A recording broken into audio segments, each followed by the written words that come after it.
Silahkan Pak Budi. Ya. Allahumma salli wa sallim Allahumma salli wa sallim wa zid wa adim wa an'im wa tafaddal wa barik بجلالك وكمالك على زين عبادك وأشرف عبادك أسعد العرب والأجم وإمام طيبة والحرم وترجمان بلسان القدم ومنبع العلم والحلم والحكمة والحكم أبي القاسم سيدنا وحبيبنا وشفيعنا ومولانا محمد صلى الله عليه وسلم زده شرفا يا رب زده شرفا يا رب يا رب كرما وتعظيما ورفعة ومحبة وبرا وسلم ورضي الله تبارك وتعالى عن ذوي الفخر العلي والقدر الجلي ساداتنا وأئمتنا وموالينا أبي بكر وعمر وعثمان وعلي وأن بقية الصحابة وقرابة رسول الله صلى الله عليه وعليهم أجمعين والحمد لله رب العالمين يا رب بالمصطفى بلغ مقاصدنا واغفر لنا ما مضى يا واسع الكرم يا رب بالمصطفى بلغ مقاصدنا واغفر لنا ما مضى يا واسع الكرم يا أكرم الخلق ما لمن ألوذ به سواك عند حلول الحادث العامم يا رب بالمصطفى بلغ مقاصدنا واغفر لنا ما مضى يا واسع الكرم ولن يضيق رسول الله جاهك بي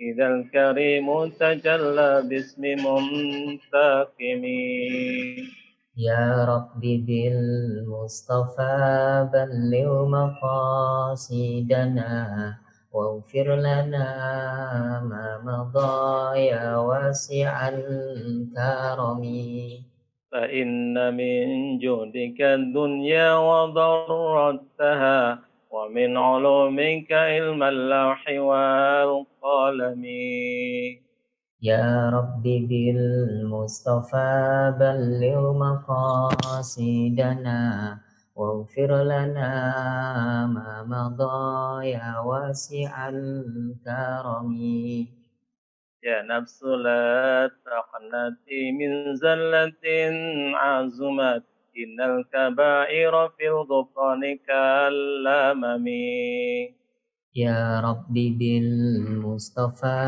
بلغ مقاصدنا واغفر لنا ما مضى يا واسع الكرم يا رب بالمصطفى بلغ مقاصدنا واغفر لنا ما مضى يا واسع الكرم يا رب بالمصطفى بلغ مقاصدنا واغفر لنا ما مضى يا واسع الكرم اللهم صل وسلم وبارك عليه وعلى Terima kasih Pak Budi Purnawan. Bismillahirrahmanirrahim. Assalamualaikum warahmatullahi wabarakatuh.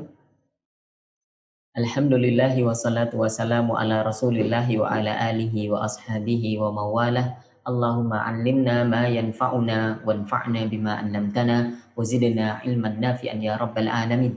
Rabbi shrah li sadri wa yassir li amri wahlul 'uqdatam min lisani yafqahu qawli amma ba'du. Bapak Ibu yang dirahmati Allah Subhanahu wa taala, ketemu lagi dengan KMK Kajian Malam Kamis. Di malam hari ini mudah-mudahan Bapak Ibu dimanapun Bapak Ibu berada dan tayangan atau lewat platform manapun tayangan ini disaksikan oleh Bapak Ibu, mudah-mudahan dalam keadaan baik dan kabar baik senantiasa. Alhamdulillah pada malam hari ini KMK Kajian Malam Kamis akan melanjutkan membaca matan Ghayah wa Takrib atau yang juga terkenal dengan matan Abi Syuja, sebuah matan, sebuah kitab fikih ringkas, kitab fikih dasar di dalam madzhab Syafi'i yang masyhur sekali, banyak disyarah oleh para ulama setelahnya. Dan hari ini insya Allah kita akan sampai di bab atau pasal terakhir di bab At-Taharah, yaitu insya Allah kita akan membicarakan tentang 3 darah yang keluar dari farji perempuan. Sudah ada guru kita, Ustadz kita, ya, Ustadz Ahmad Sarwat. Assalamualaikum Ustadz. Waalaikumsalam warahmatullahi wabarakatuh. Kabar baik Ustadz? Alhamdulillah kabar baik. Kita ketemu lagi di malam Kamis, maka kita ngaji matan Ghayah wa Takrib lagi. Ya. Hari ini kita bahas 3 darah. 3 darah. 3 jenis darah. 3 jenis. Baik. Bapak Ibu yang dirahmati Allah Subhanahu wa taala, seperti biasa nanti Bapak Ibu yang sudah bergabung di Zoom kita bisa ikut berpartisipasi langsung dengan ikut membaca dan juga menerjemahkan atau membaca saja tanpa menerjemahkan, dan juga Bapak Ibu bisa ikut bertanya atau melengkapi informasi untuk memperkaya kajian kita pada malam hari ini. Dan tentu saja Ustadz Ahmad Sarwat yang akan mensyarah, mengomentari dan juga menambahi sisi-sisi yang perlu kita garis bawahi nanti. Nabda bil qiraah. Kita sudah sampai di pasal terakhir di bab Taharah, itu berbicara tentang 3 jenis darah yang keluar dari farji perempuan. Nabda bil qiraah.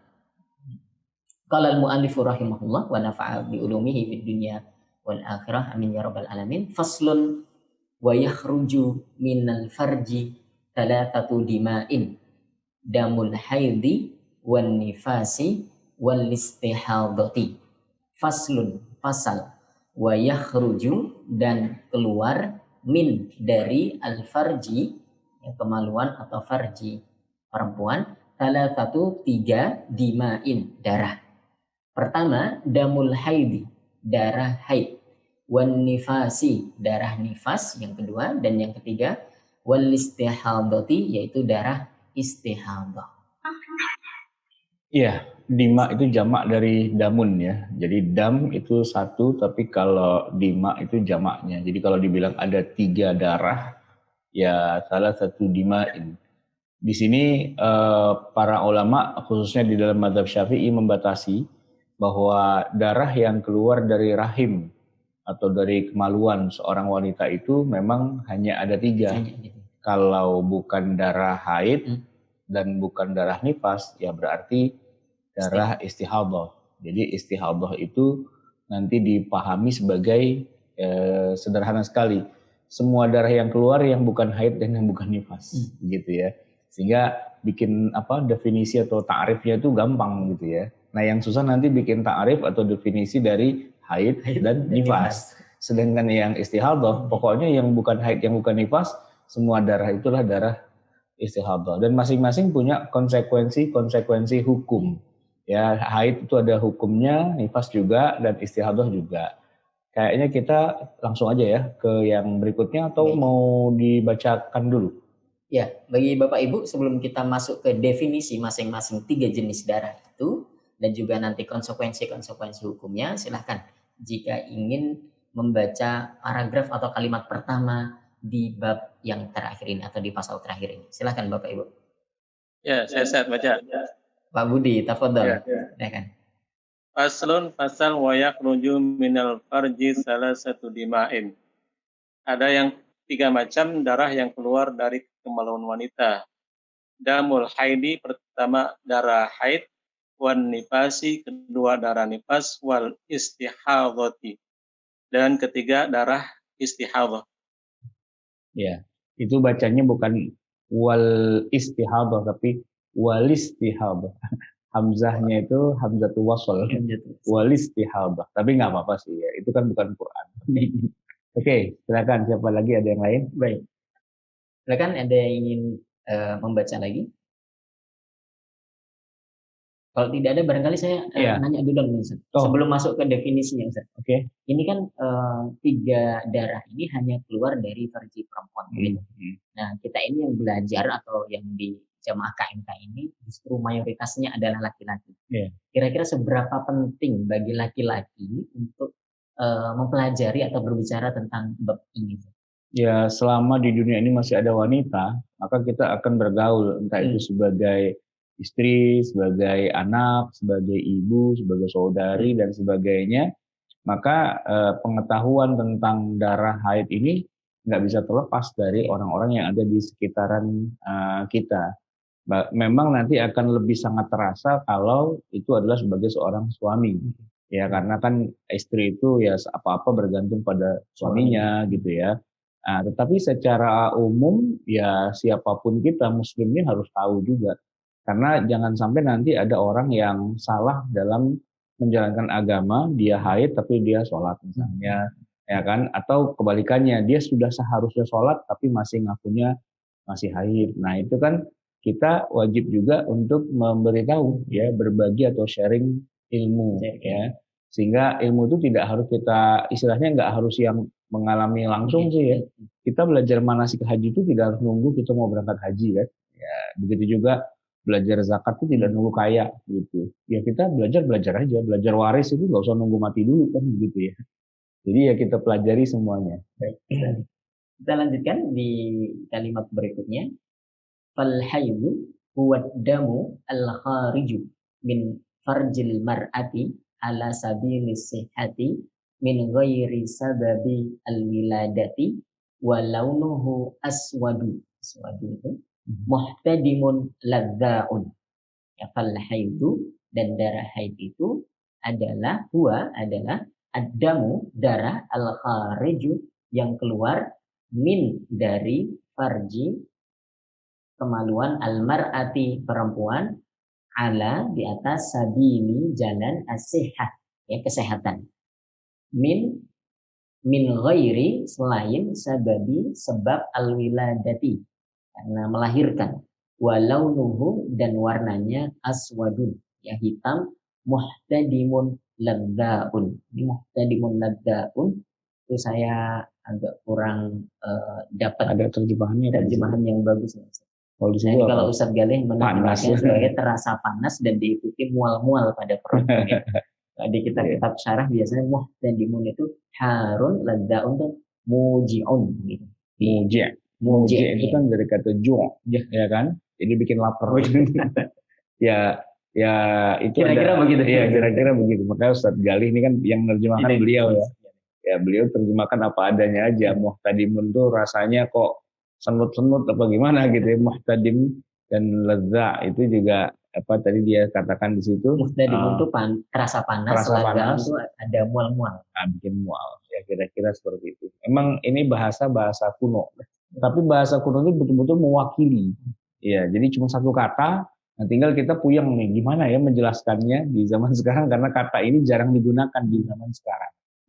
Oke, jadi ini yang pertama ya, yaitu darah haid, adalah darah yang keluar dari farjil mar'ah, dari sebenarnya dari rahim gitu aslinya. Cuman ya karena zahirnya itu keluarnya dari kemaluan, ya disebutnya kemaluan. Padahal sih sebenarnya itu datangnya dari dalam rahim, min aqsa rahimil mar'ah gitu ya. Ala sabilis sihah ini kita terjemahkan menjadi ya karena dia dalam keadaan normal, dia sehat gitu ya. Sudah usianya lebih dari 9 tahun ya dan belum menopause gitu ya. Min ghairi sababil wiladah, dan bukan karena disebabkan melahirkan. Karena kalau darahnya keluar karena melahirkan namanya nifas. Tapi kalau bukan karena melahirkan dan karena normal rutin bulanan gitu ya, maka itulah yang darah haid. Dan menariknya lagi ditegaskan lagi, walau nuhu aswad, darahnya nggak sama dengan darah biasa yang warnanya merah, tapi dia warnanya hitam. Ya, hitam, muhtadimun ladzaun. Ya, muhtadim dan ladza. Tadi sudah dijelaskan muhtadim itu apa, ladza itu apa. Artinya secara fisik sebenarnya seorang wanita itu bisa membedakan ini darah haid dan bukan darah haid, ya. Pertama dilihat dari rutinitasnya, ala sabilis sihah, dia kan sehat gitu ya.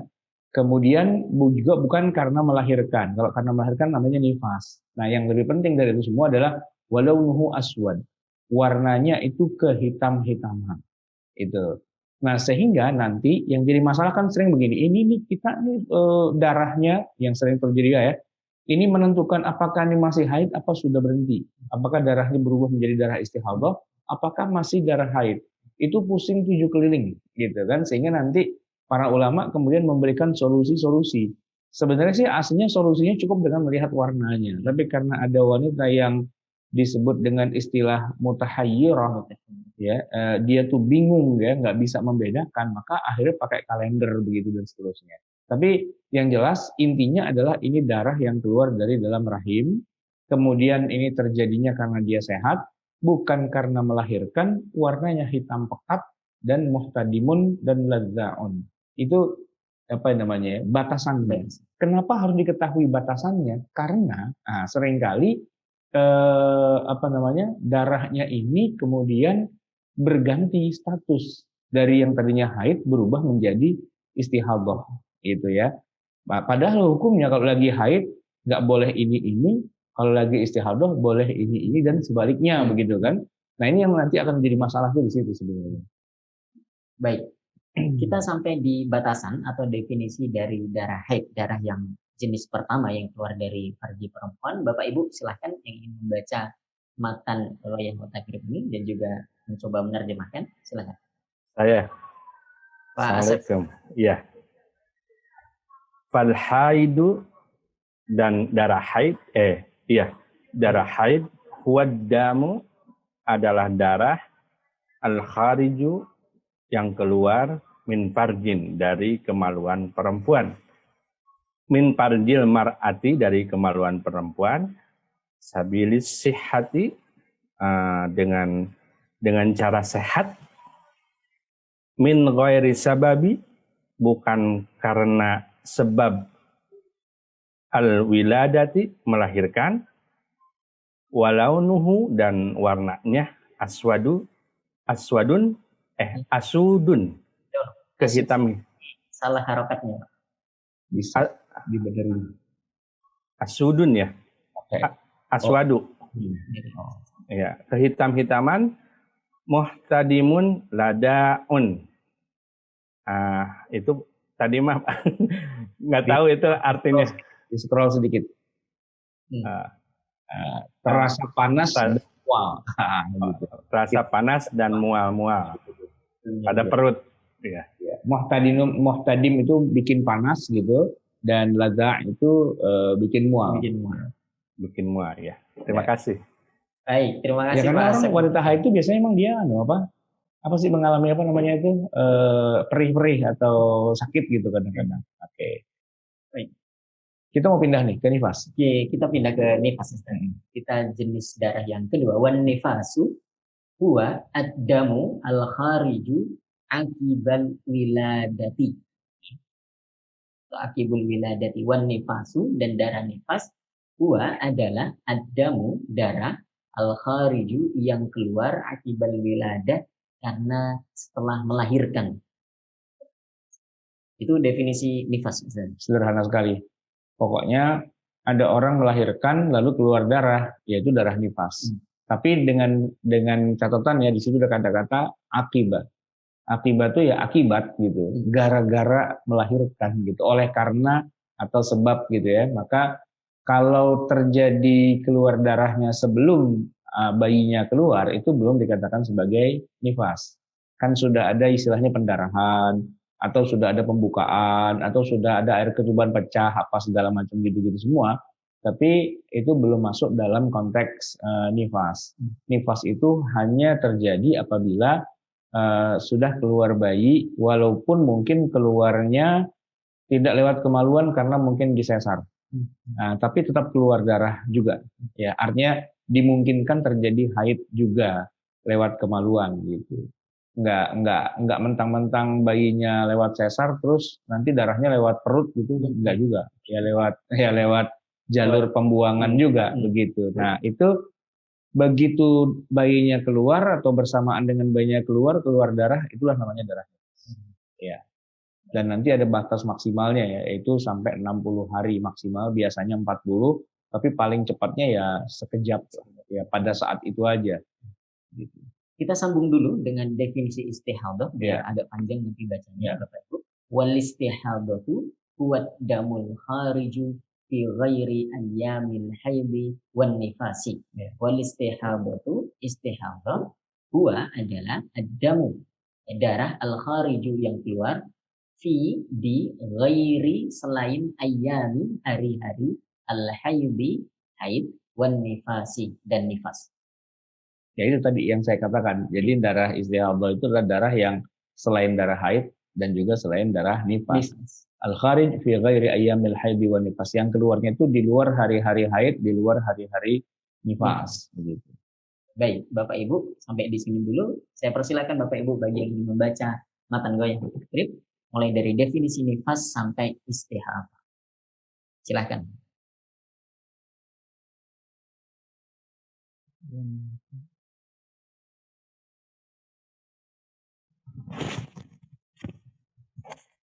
Pak Zaid, silakan.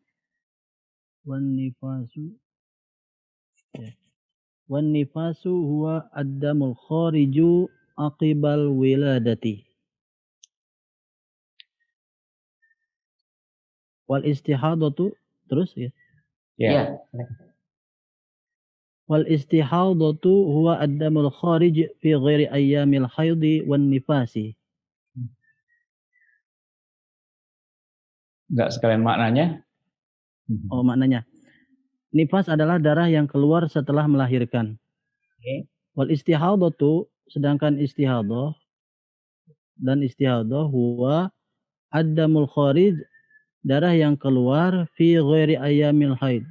Jadi selain hari-hari haid dan nifas. Ya. Terima kasih Pak Zaid. Begitu Ustaz, kita sudah selesai dari 3 jenis darah ini, definisinya masing-masing. Jadi haid itu sebuah darah yang keluar dari farji perempuan karena memang rutinitas kesehatannya, bukan karena sebab melahirkan, kemudian warnanya hitam, ya, dibarengi ada rasa panas dan terasa mual, begitu. Kemudian kalau nifas itu darah yang keluar karena proses melahirkan. Kemudian kalau istihadah mudah sekali, yang bukan haid, yang bukan nifas, itu pasti istihadah. Iya. Baik. Kita lanjutkan di kalimat berikutnya. Durasi haid ya. Kita masuk di pasal berapa lama? Durasi haid. Berapa lama haid itu? Umumnya berapa dan maksimalnya berapa? Allah juga sudah dibahas di kitab matan goyang. Wa aqallul haidhi yaumun wa lailatun wa aktsaruhu 15 yauman wa ghalibuhu sittun aw sab'un. Wa aqallu, dan minimal durasi al-haidhi haid yaumun sehari wa lailatun malam, 1 hari 1 malam. Wa aktsaruhu, dan durasi maksimalnya 15 yauman hari, 15 hari. Wa ghalibuhu, dan ratanya umumnya sittun 6 au sab'un atau 7 hari. Ini sudah mulai ngomongin durasi. Kenapa kok harus ngomongin durasi? Ya tadi balik lagi, kadang-kadang antara haid dengan bukan haid itu tidak bisa dibedakan berdasarkan warna. Sebenarnya sih harusnya bisa, tapi karena wanitanya ini mutahayyirah gitu ya, maka ya udah kalau gitu sistemnya pakai yang satunya lagi, tidak dengan melihat fisiknya, tapi dengan melihat batas durasi minimal dan maksimalnya atau kebiasaannya. Nah, ini penting. Kenapa? Karena nanti begini, kalau ada orang perempuan ya keluar darah gitu, tapi tidak sampai 1 hari 1 malam, dia cuma keluar sekali 2 kali begitu, tapi tidak sampai durasi 24 jam keluarnya itu. Ya misalnya pagi ya, ba'da subuh keluar. Nanti jam 10 keluar. Udah begitu doang, cuma 2 kali doang. Itu tidak sampai sehari semalam. Itu berarti Nah ini nggak bisa dianggap sebagai haid, ya. Nah maka minimal haid itu harus 1 hari 1 malam keluarnya, itu minimalnya. Bisa jadi 2 hari, 3 hari, 4 hari dan sebagainya gitu kan. Untuk memastikan bahwa ini haid atau bukan. Sebenarnya kalau dia bisa bedakan warnanya udah selesai. Tapi karena nggak bisa bedakan warnanya, akhirnya dengan pakai batas ambang bawah dan batas ambang atas gitu ya. Nah kemudian di tengah-tengah itu ada istilahnya tadi kebiasaannya. Apa istilahnya itu? Adat ya, ghalibnya. Ghalibnya. Oh dia bikin ambang batas dulu sehari semalam, kemudian ambang batas akhir yaitu 15 hari. Kalau sudah 15 hari haid itu berlangsung begitu ya, walaupun tidak terus-terusan, mungkin sehari keluar sehari enggak, sehari keluar sehari enggak, tapi begitu sudah sampai 15 hari berturut-turut, maka dia sudah batas maksimal.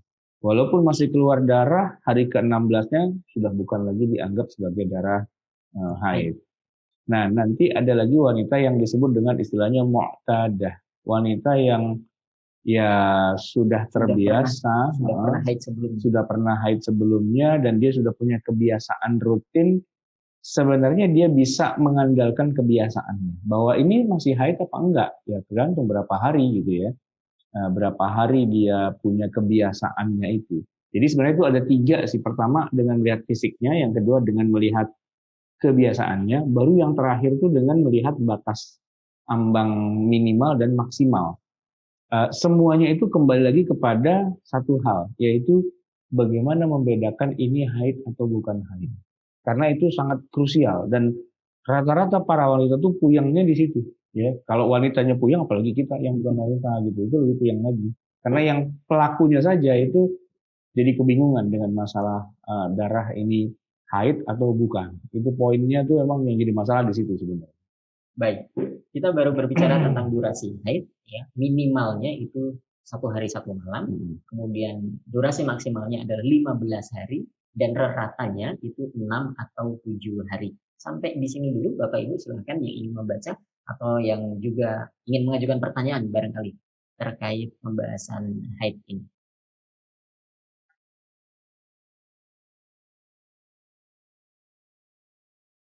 Oke, Pak Bobi Gunawan, saya persilahkan. Bismillahirrahmanirrahim. Langsung aja start ya. Iya. Wa aqallul haidhi yaumun wa lailatun wa aktsaruhu khamsata asyara yauma wa ghalibuhu sittatun aw sab'un. Sittun aw sab'un. Sittatun aw sab'un. Maaf, situn aw sab'un, sorry. Dan wa aqallu paling sedikit al haid, darah haid maksudnya ya. Yaumun hari, 1 hari ya.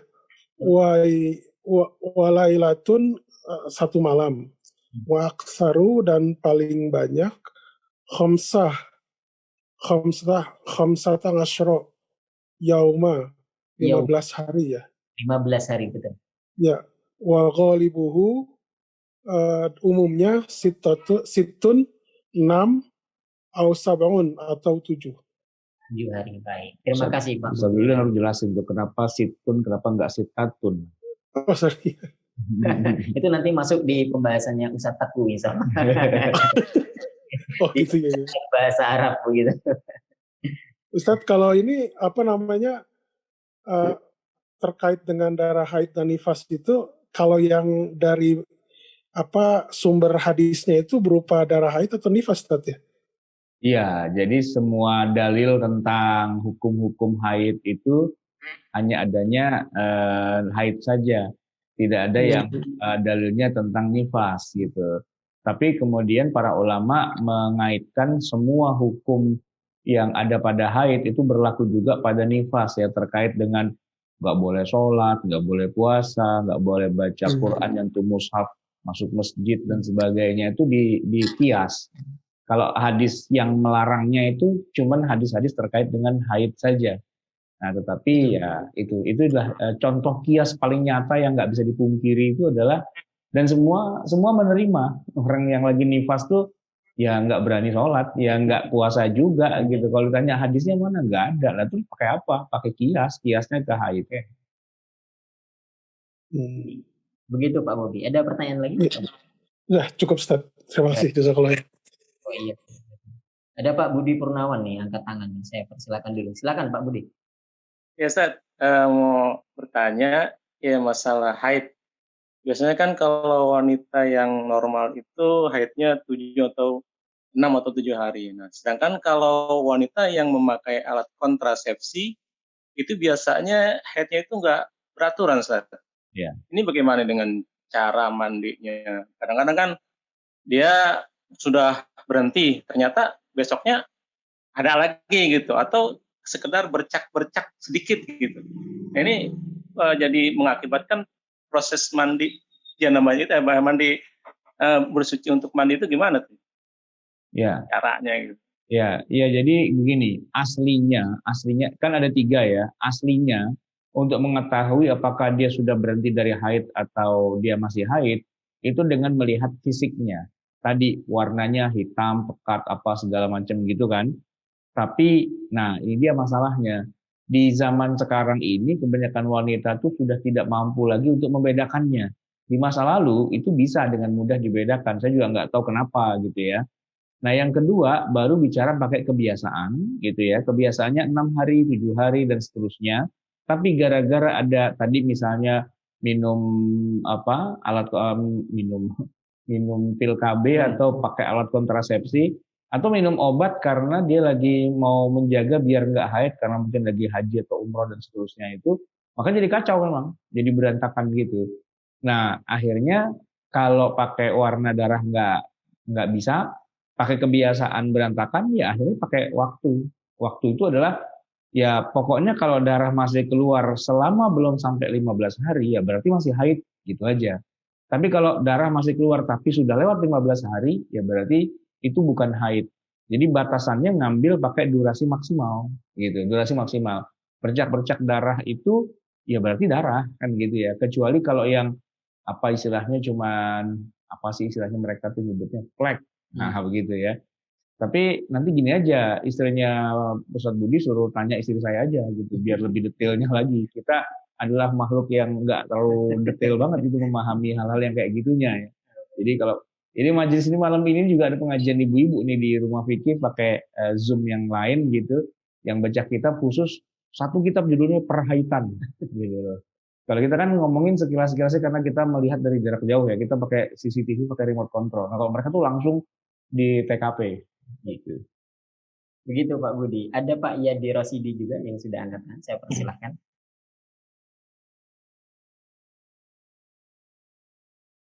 Silakan Pak Yadi.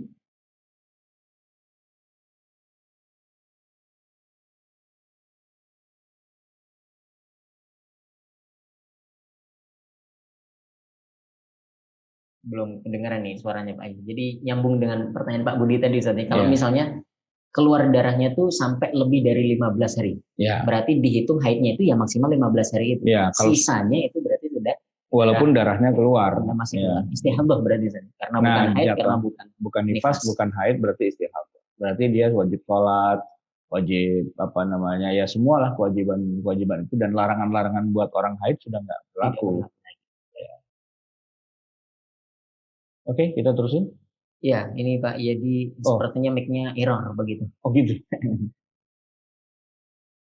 Silahkan nanti pertanyaan dituliskan oleh Pak Yadi di chat. Kita lanjutkan dulu. Kita bahas durasi nifas. Ya, tadi sudah durasi haid, kita bahas sekarang durasi nifas.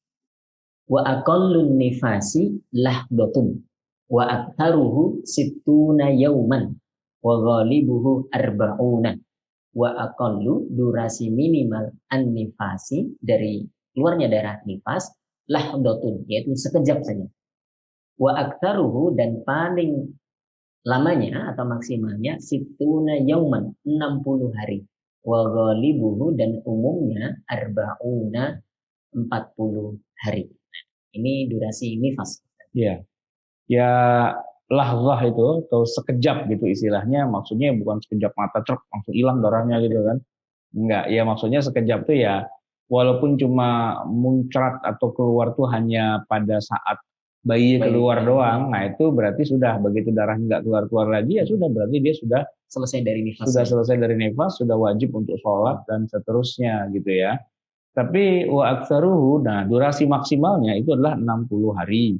Artinya kalau sudah lewat 60 hari kok darahnya masih keluar sebagaimana ya darah nifas begitu, oke darahnya darah, tapi secara hukum statusnya dia sudah bukan wanita yang lagi nifas. Karena sudah expire, nifas itu dikasih waktu cuma 60 hari. Lebih dari itu walaupun darah masih keluar, tetap itu sudah dianggap bukan nifas lagi, jatuhnya istihadah lagi. Dan wa ghalibuhu, dan kebiasaannya adalah arbaun, 40 hari. Kalau nifas mungkin nggak terlalu problem ya, karena orang kan nggak semua wanita melahirkan, kalaupun melahirkan juga nggak seumur hidup kan, ya di masa-masa suburnya aja lah gitu. Lebih sedikit kejadiannya. Oke. Baik, itu durasi nifas. Kita baca dulu bagian bawahnya, sekalian biar agak panjang. Nanti durasi suci dari haid. Wa aqallu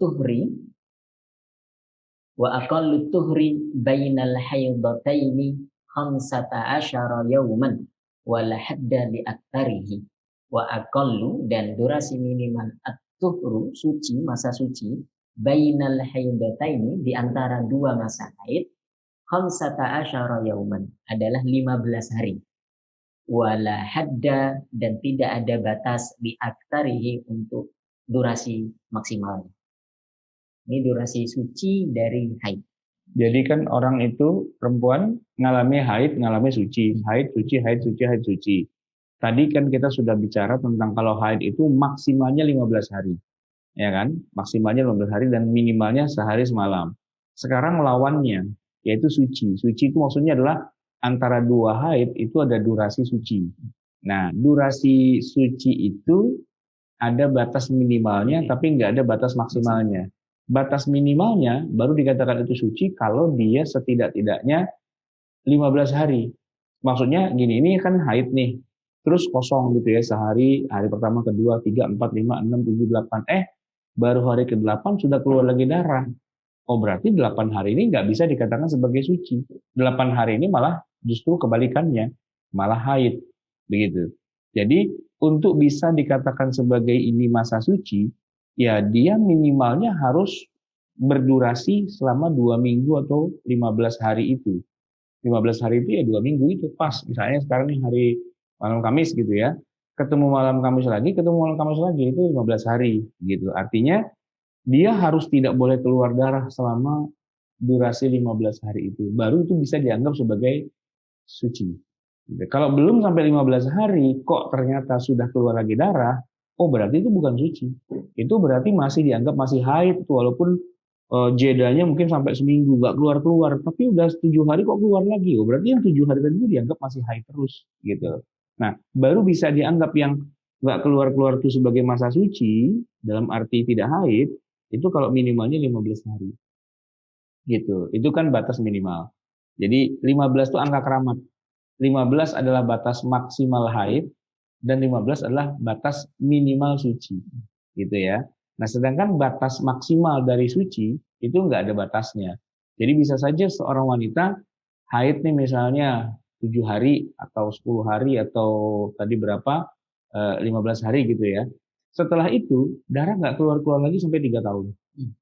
Baru keluar lagi 3 tahun kemudian. Ya selama 3 tahun itu ya dia suci. Tidak dalam keadaan haid. Dan boleh jadi dia tidak keluar-keluar lagi sampai selama-lamanya. Ya berarti kan sudah menopause gitu kan. Nah ini berarti nggak ada haid. Wanita yang menopause kan nggak mengalami haid. Ya berarti larangan-larangan nggak boleh sholat, puasa dan sebagainya itu nggak berlaku bagi dia karena sudah tidak haid lagi. Jadi selama masa suci tidak berlaku larangan haid. Ya, hanya berlakunya hanya pada saat sedang haid itu yang maksimalnya adalah tadi durasinya berapa 15 hari. 15 hari. Baik. Gitu. Pertanyaan Pak Yadi ini terkait larangan ketika seorang perempuan sedang haid. Insya Allah nanti kita akan sampai di pembahasan itu. Jadi pertanyaan saya simpan dulu untuk saya keluarkan tepat pada waktunya. Sudah ada Pak Sobirin yang angkat tangan. Saya persilakan dulu.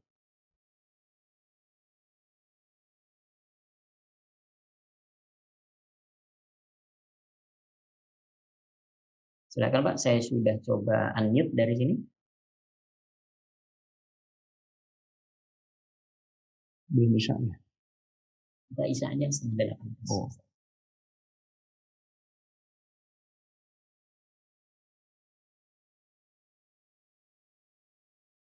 Pak Sobiri, silakan. Wa aqallun nifasil lahzatu wa aktsaruhu sittuna yauma ghalibuhu arba'una. Wa aqallu, dan yang paling sedikit an-nifas, artinya nifas, al-lahzatu itu sekejap. Wa aktsaru, dan paling banyak situna 60, yauman hari, al-ghalib umumnya arba'una 40. Ya. Oke. Yang bawahnya durasi suci dari haid, silakan sekalian. Wa aqallu tuhril bainal haidhi khamsatu asyara yauman la hadda li aktsari. Khamsata asyara. Paling khamsata asyara yauman wala haddul li aktsarihi. Paling sedikitnya masa suci diantaranya 2 masa haid adalah 15 hari dan tidak ada batas untuk paling banyaknya. Ya, wala hadda li aktsarihi, dan tidak ada batas untuk paling banyaknya. Baik, bagus. Masih ada lagi kah? Terima kasih Pak Sobirin. Saya ada pertanyaan ini Sobi. Oh. Oke.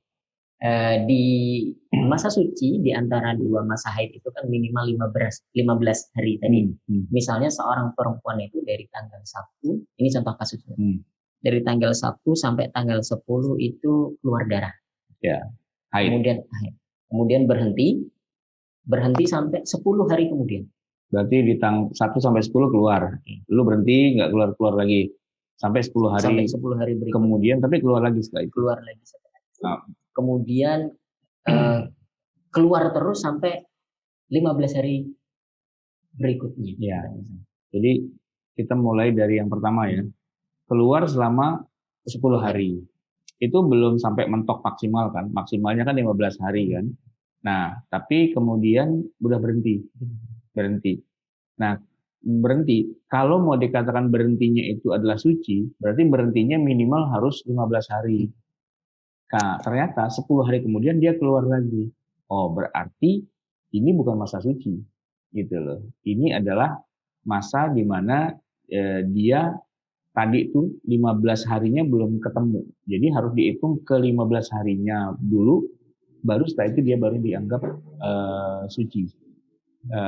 Artinya haidnya sampai ketemu angka 15. Jadi ya, hari pertama sampai hari ke-10 darahnya berhenti. Ya kan? Darahnya berhenti. Tapi belum sampai dia 15 hari dari berhentinya darah, sudah keluar lagi. Nah, ini nih harusnya kan kalau berhenti kan kita bilang haidnya sudah selesai nih harusnya. Karena kan kalau haid selesai kan langsung masuk masa suci kan. Nah, tapi untuk bisa dikatakan sebagai masa suci nggak cukup syaratnya. Kenapa? Karena syaratnya masa suci itu harus 15 hari. Nah, berarti berhentinya dia pada hari ke-10 itu bukan masa suci. Itu kira-kira pemahamannya. Baik, pertanyaan saya berarti begini. Yang dihitung itu melengkapi durasi haidnya atau memperpanjang durasi suci antara 2 haid? Ya, jadi begini.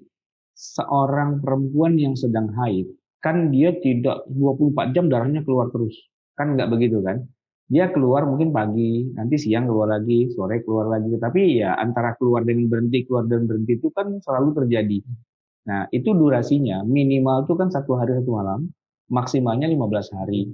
Antara keluar dan tidak, keluar dan tidak, keluar dan tidak. Ada yang keluarnya rutin nih, maksudnya bukan rutin, frekuensinya sering, pagi, siang, sore, pagi, siang, sore, pagi, siang, terus gitu kan.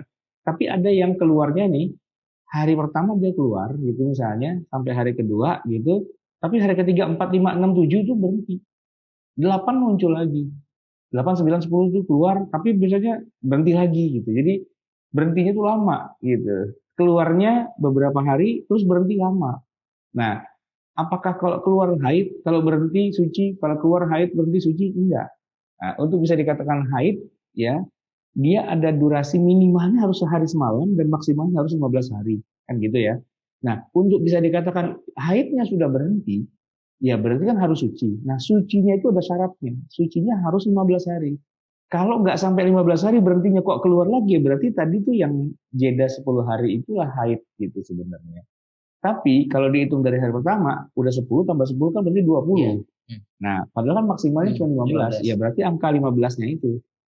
Di hari ke-15 itulah dia itu haid gitu. Maksudnya hari pertama sampai 10 darah keluar, haid.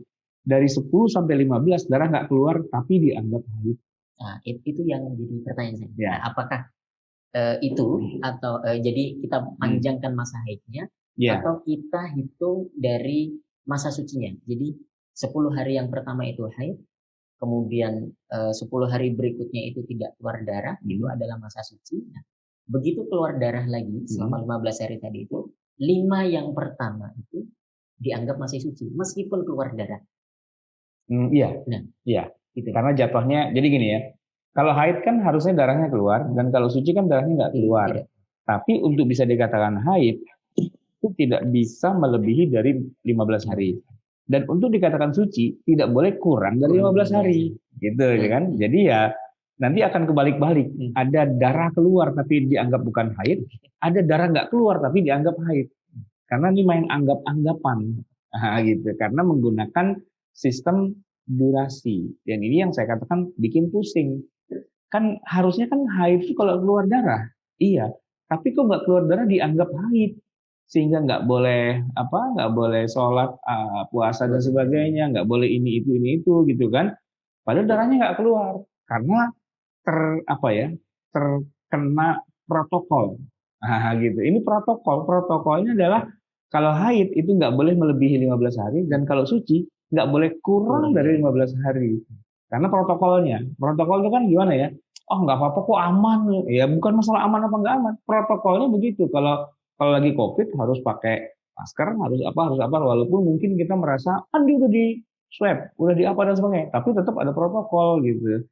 Nah, hitung-hitungan haid dan tidak haid, suci dan haid itu protokoler gitu. Pakai protokolnya udah begitu itu. Makanya memang begini, sebenarnya kalau saja, ini kan bikin pusing kan dengan protokol gini. Tadi makanya saya katakan di awal, seandainya bisa menggunakan penglihatan secara fisik, darahnya hitam apa enggak, selesai. Ini kita udah dengar suara azan ya? Iya. Oke, kita dengerin azan Kita dulu jeda ya. dulu untuk mendengarkan suara adzan Isya. Kalau kita lanjutkan ba'da adzan Isya.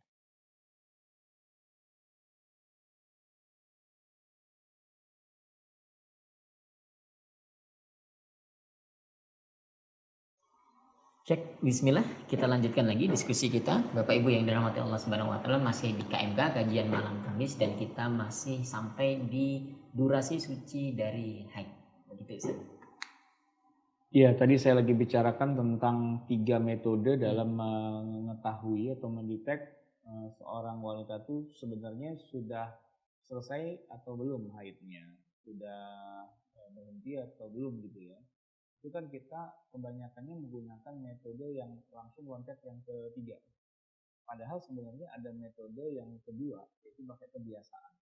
Kalau yang pakai kebiasaan, seandainya wanita itu memang dia rutin begitu ya, jadi dia nggak usah bingung, ini kok ada darah ya, padahal udah lewat dari kebiasaannya yang 7 hari, hari ke-8 kok keluar, itu bisa langsung dia katakan bahwa ini bukan darah haid, karena di luar dari kebiasaannya. Hanya saja problematikanya adalah biasa, yang dibilang kebiasaan tuh nggak terjadi gitu, karena setiap datang bulan, setiap haid itu naik turun gitu, nggak pernah tepat gitu kan, sehingga nggak bisa dijadikan sebagai patokan juga, makanya kebiasaan umumnya gitu secara umum.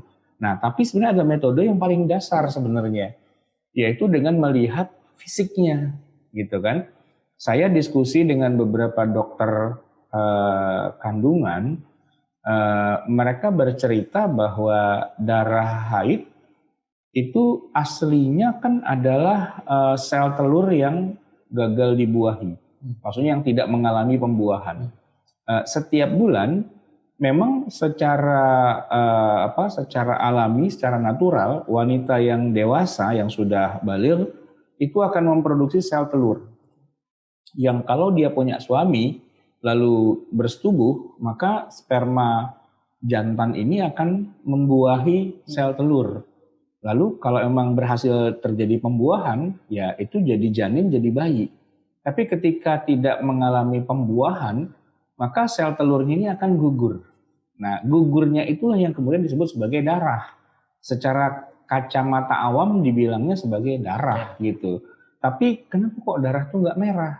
Kenapa kok hitam gitu kan? Nah, karena sumbernya memang bukan darah yang mengalir di jantung, muter gitu ke seluruh tubuh, itu bukan. Tapi sumbernya adalah dari itu semua.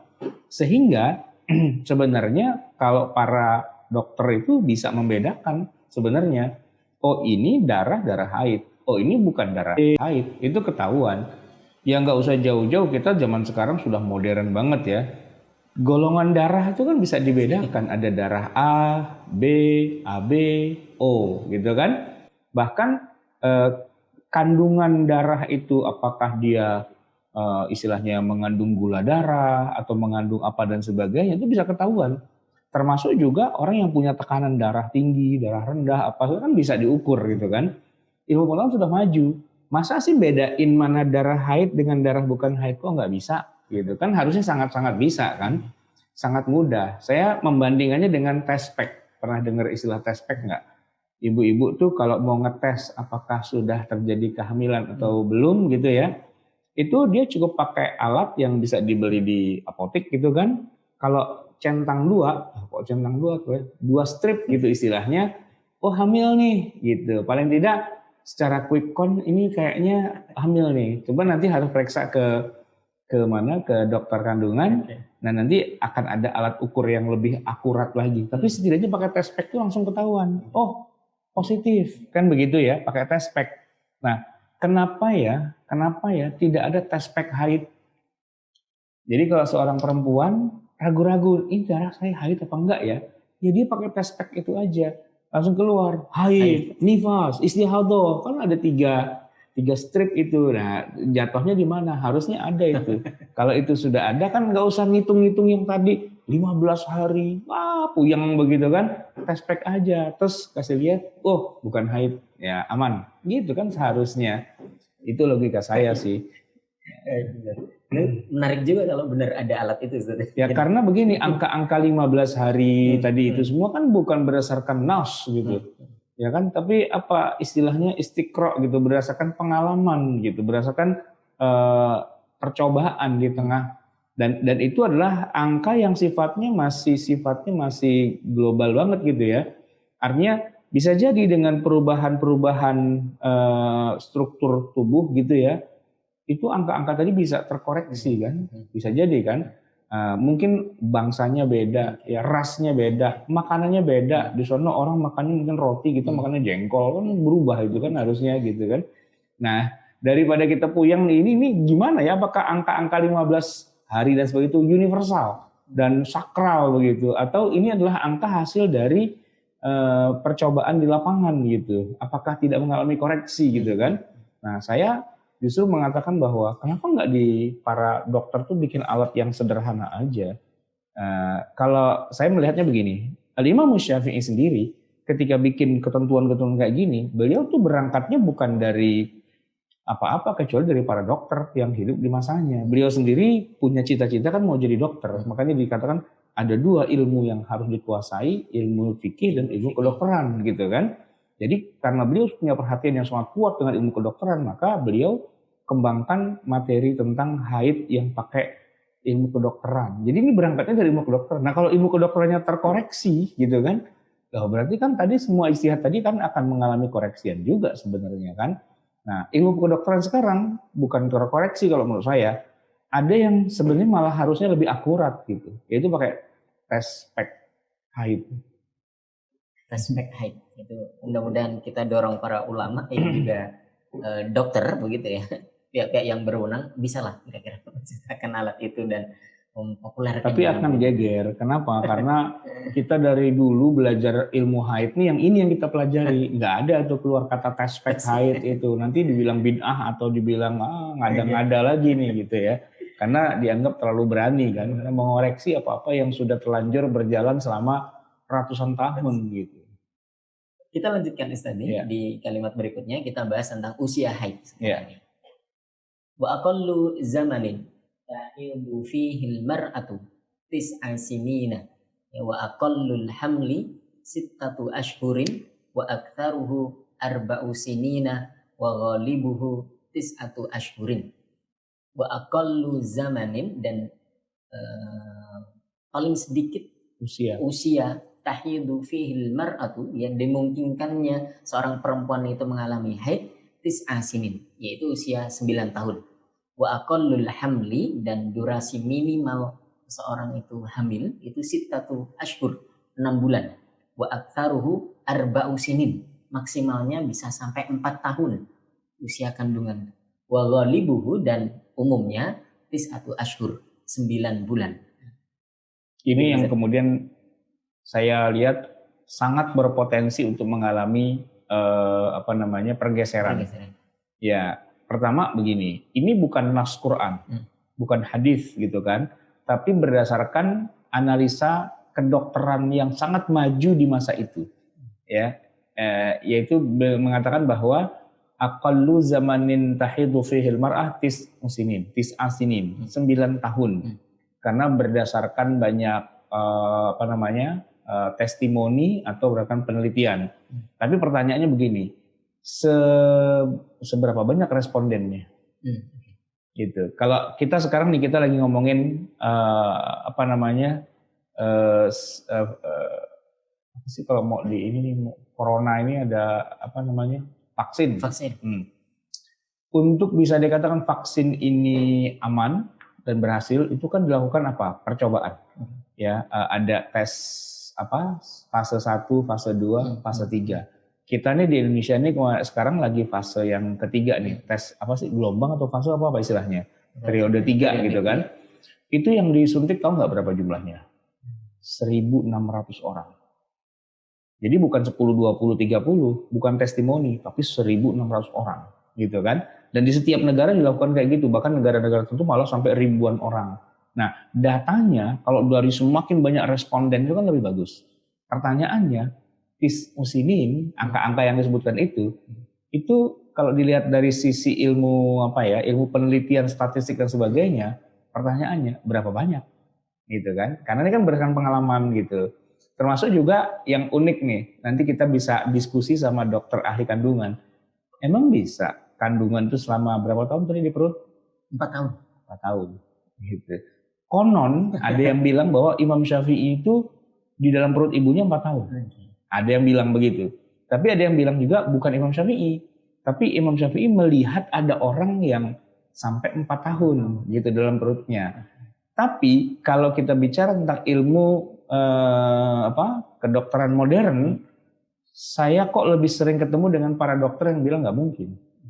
Nggak mungkin. Istilah kata usia mungkin ada yang 10 bulan atau setahun lah. Tapi kalau 4 tahun udah gede loh, itu udah bisa loncat-loncat itu. Ya kan, terus brojolinnya gimana itu istilahnya kan. Nah gitu. Termasuk yang bayi. Minimal bisa lahir prematur tuh di usia 6 bulan ya. Nah, apakah di luar itu bisa apa enggak? Mungkin kalau dengan teknologi yang terlalu amat sangat sederhana, mungkin ya maksimalnya cuma bisa di angka 6 bulan. Tapi boleh jadi, ya kan, dengan teknologi yang maju dan modern, 5 bulan, 4 bulan, 3 bulan, ya, pakai inkubator dan sebagainya, itu bisa. Kan dulu belum ada inkubator, ya kan, belum ada yang bisa membuat lahir prematur itu bisa betul-betul terjadi. Artinya ini sangat punya potensi untuk terjadi yang namanya koreksi. Gitu. Walaupun ya ini kita harus hormat juga sih dengan kitab-kitab kuning yang sudah telanjur, karena kalau tiba-tiba main koreksi gitu aja bisa didemo kita sama umat Islam sedunia. Itu kenapa? Wah, ini udah jadi kitab suci nih kayak begini kan. Walaupun sebenarnya itu bukan Quran dan bukan sunnah, ya, itu adalah hasil penelitian juga sebenarnya yang dilakukan oleh para ulama di masa lalu. Oke. Baik, Ustaz. Kita lanjutkan dulu pembahasan kita di hal-hal yang diharamkan bagi wanita haid dan nifas. Agak percepat karena kita pengen ini hari ini atau kayak malam ini kita selesai dari bab taharah. Ini yang terakhir ya atau masih ada lagi? Kita masih ada di junub dan hadath. Oh. Ada 3 bab lagi. Wa yahrumu bil haidi wan nifasi, dan diharamkan bagi perempuan haid dan nifas tamaniyatu asya'a, 8 hal. Yang pertama as-salatu, salat, was-saumu, 2 puasa, wa qiraatul qur'ani, 3 melafalkan atau membaca Al-Qur'an. Yang keempat wa mashul mushafi wa hamluhu, ya, menyentuh mushaf dan membawanya. Yang kelima wa dukhulul masjidi, yang kelima masuk masjid. Yang keenam wat tawafu, tawaf. Yang ketujuh wal wad'u, jima. Dan yang kedelapan wal istimta'u bima baina surrati war rukbah, yaitu beristimta di antara pusar dan lutut gitu. Ini 8 hal yang diharamkan bagi perempuan yang sedang haid dan nifas. Iya, udah pastilah ya. Kalau sholat, puasa, semua sepakat. Yang sering nggak sepakat itu adalah baca Quran dan menyentuh mushaf dan masuk masjid. Ya, kalau wata itu sepakat lah gitu. Nah ini yang banyak orang pada balelo atau ngeyel itu adalah, kan orang lagi haid kan dia lagi istilahnya lagi ada darahnya gitu kan. Kok malah nggak boleh baca Quran, nanti hatinya kosong dong gitu ya kan. Kenapa kok tidak boleh menyentuh mushaf, padahal nanti kalau lagi ada darah kan nanti setan juga banyak begitu. Nah ini pakai logika begitu. Sebenarnya sih enggak, ini ijma seluruh ulama tanpa ada kecuali. Maksudnya ijma 4 mazhab gitu, jadi sudah kesepakatan lah. Mau cari mazhab yang mana saja, mau Hanafi, Maliki, Hambali dan sebagainya, itu semua sepakat bahwa qiraatul Quran itu at-talaffuz, melafazkan itu tetap diharamkan. Begitu juga masul mushaf, bahkan kalau yang mushaf ini bukan hanya yang haid tapi juga yang tidak berwudu gitu, bukan hanya yang berjanabah tapi yang muhdits. Ya, yang muhdits hadatsal asghar itu juga tidak boleh menyentuh mushaf atau membawanya. Kemudian dukhulul masjid juga begitu. Ini 4 mazhab sepakat sebenarnya. Nah, terus kok ada ya di tengah masyarakat kita yang begitu-begitu? Itu yang tidak bermazhab. Maksudnya yang di luar dari mazhab 4, mungkin itu ikut pemahamannya Az-Zahiri, Daud Az-Zahiri, atau mungkin juga yang la madhabiyah, karena dengan dasar bahwa mereka tidak menerima hadis-hadis yang melarang baca Quran, menyentuh mushaf dan sebagainya. Dalil-dalilnya itu ditolak oleh mereka gitu. Muslim perkotaan kebanyakan tuh parah di bidang beginian.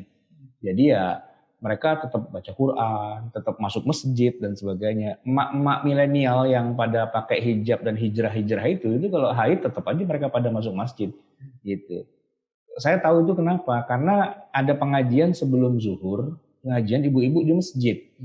Saya yang ngisi pengajiannya. Begitu azan, sebagian sholat, sebagian pada ngobrol di belakang. Dan saya tanya, Bu, nggak ikut sholat? Lagi halangan Pak Ustadz? Halangan apa? Lagi haid. Lah tadi ngapain di masjid dari tadi itu? Ya kan nggak apa-apa katanya. Siapa yang ngajarin kayak gitu? Aliran sesat banget itu, ya kan? Gak bener banget gitu. Kata Ustadz ini, Ustadz apaan? Buang aja Ustadz kayak gitu. Gak bener ngajarin. Gak boleh masuk ke masjid itu. Atau yastaqirru fil masjid. Al-muqsu fil masjid itu. Tapi kan Aisyah boleh. Mana Aisyah boleh?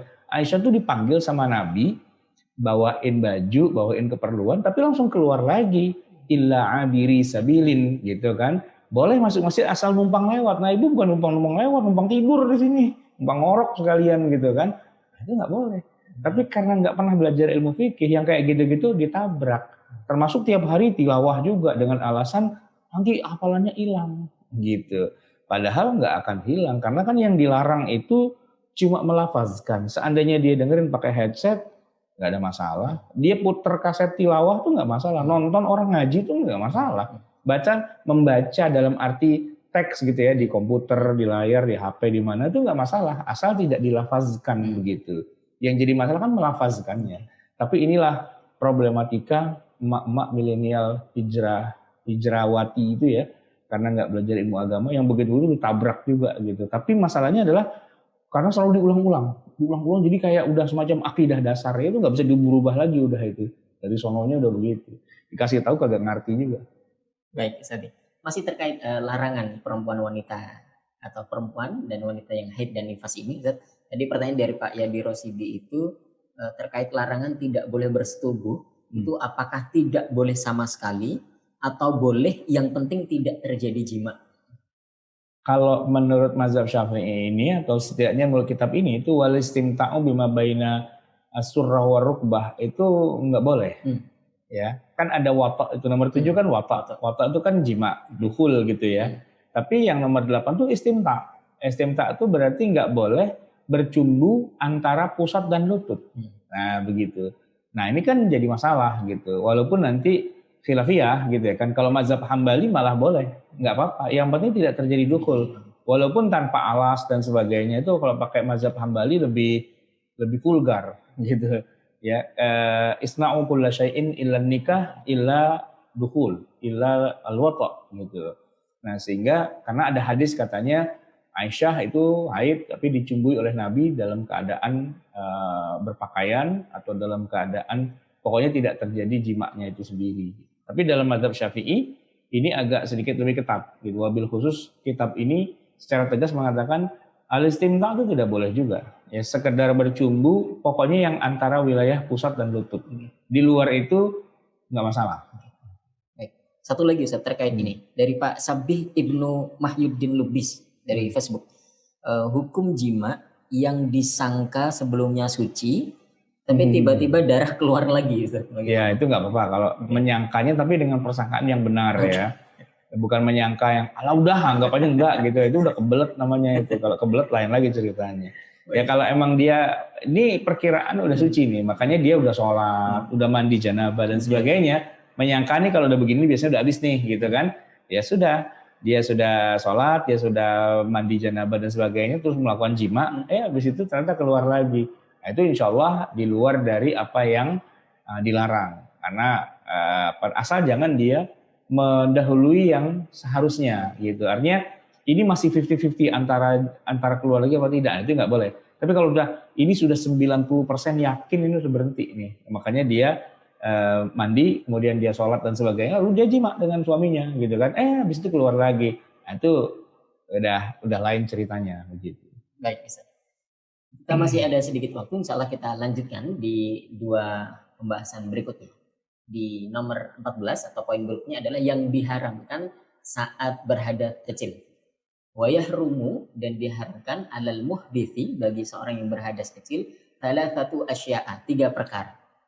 As-salatu ya salat, yang kedua atau wat tawafu dan tawaf, dan yang ketiga wa masful mushafi wa hamluhu ya, menyentuh mushaf dan membawanya.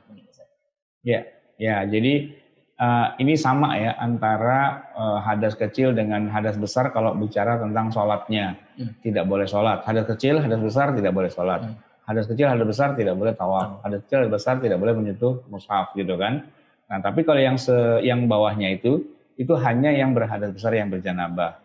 Yaitu yang bedanya adalah masih sama kan, sholat, baca Quran. Nah baca Quran, ya. Bedakan antara menyentuh mushaf dengan baca Quran. Kalau baca Quran itu melafazkan di lidah gitu kan. Nah itu yang tidak boleh gitu. Kalau sholat pasti udah sepakat lah ya antara hadas kecil hadas besar gitu kan. Memegang mushaf juga gitu, hadas kecil hadas besar. Tapi kalau tilawah atau qiraah itu hanya untuk yang berjanabah saja.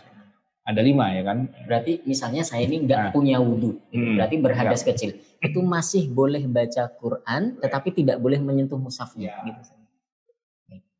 Di pembahasan terakhir wayahrumu alal junubi dan yang diharamkan atas orang yang junub khamsatu asya'a 5 perkara. As-salatu 1 salat, wa qiraatul Quran 2 melafalkan atau membaca Al-Quran, wa mashul mushafi wa hamluhu 3 itu menyentuh mushaf dan membawanya, wa tawaf nomor 4 tawaf, dan yang kelima wal lubthu fil masjid yaitu berdiam di masjid. Berdiam itu lebih spesifik ya daripada masuk gitu. Tapi ya biasanya kan orang berdiam masuk dulu kan. Masuk tuh biasanya tujuannya bukan cuma mau lewat ya, masuk ya mau diam gitu kan. Nah, tapi mungkin yang lebih tepatnya memang al-lubsu. Al-lubsu itu berdiam ya. Sekira orang sholat sunnah 2 rakaat gitu ya. Ya. Bagus suaranya. Tes.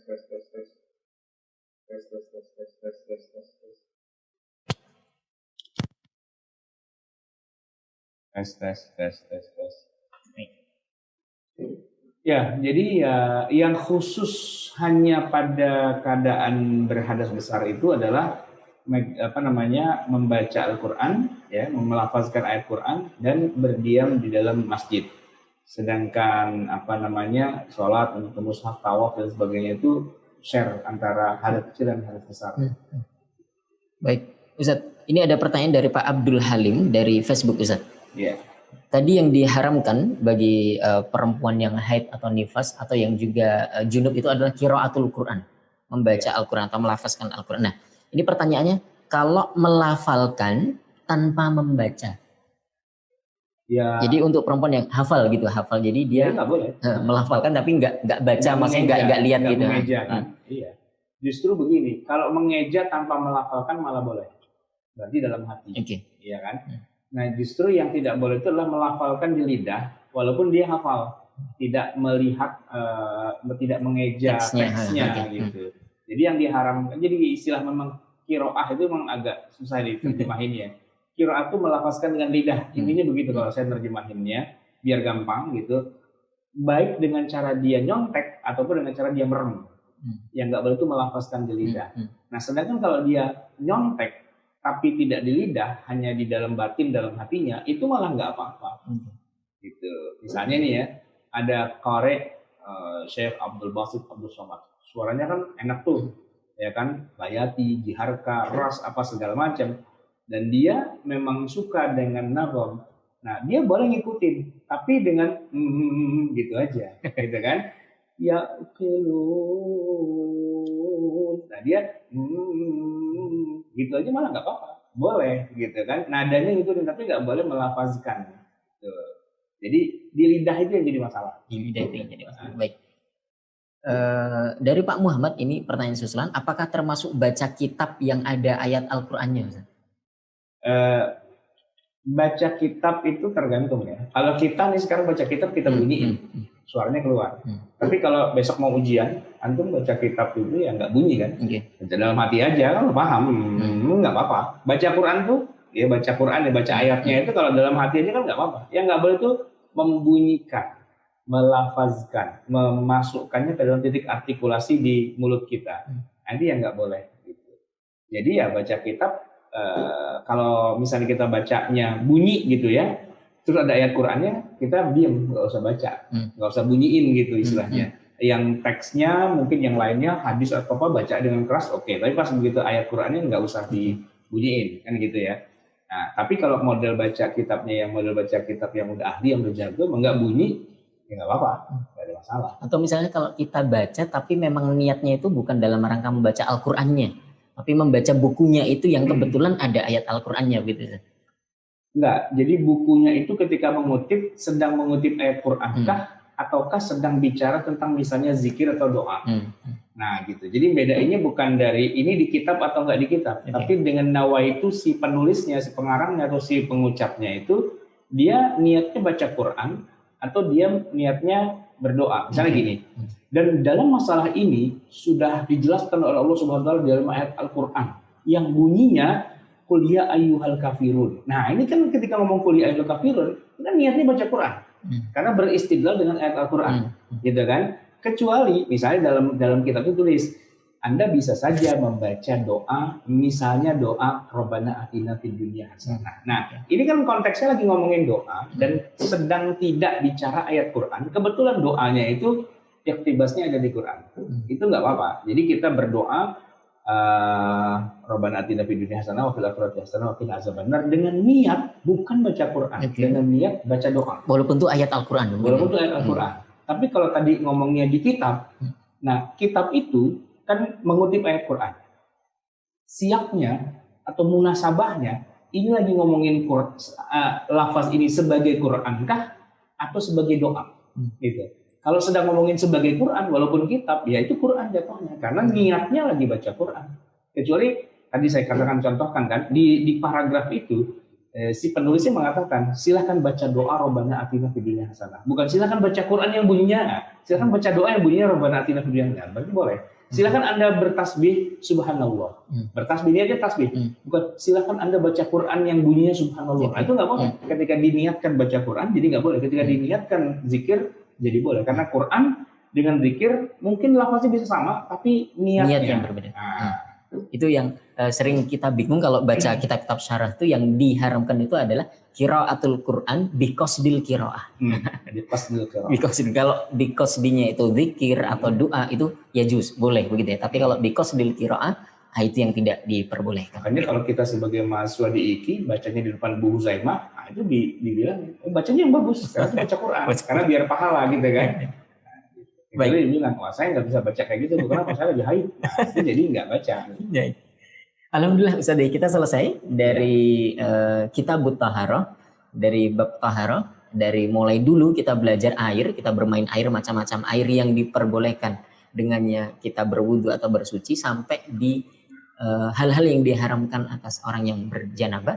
Kita selesai dari kitab Taharah. Alhamdulillah, mudah-mudahan bisa kita lanjutkan lagi membaca kitab Ghayah wa Tanghrib ini di KMK berikutnya. Bapak Ibu yang dirahmati Allah Subhanahu wa taala, terima kasih sudah menyaksikan KMK pada malam hari ini baik lewat Facebook, YouTube atau juga yang langsung bergabung bersama kami di Zoom. Jangan lupa setelah ini kita ada SFL Sekolah Fikih Live bersama Ustadz Teguh Khairul Fazli dengan mata kuliah bahasa Arab. Jadi Bapak Ibu yang pengen menambah malakah atau kemampuan bahasa Arabnya bisa ikut ngaji bersama Ustadz Teguh Khairul Fazli langsung di Zoom kita kali ini. Jadi tidak perlu keluar dan langsung bisa gabung. Kita tutup dulu KMK pada malam hari ini dengan tentu saja mengharap ridha Allah Subhanahu wa taala dan membaca doa kafaratul majlis. Subhanakallahumma bihamdika asyhadu an la ilaha illa anta astaghfiruka. Saya Wildan Jauhari mewakili Ustadz Ahmad Sarot dan tim yang bertugas pada malam hari ini. Mohon undur diri, mudah-mudahan kita ketemu lagi di KMK berikutnya. Billahi taufik wal hidayah. Wassalamualaikum warahmatullahi wabarakatuh.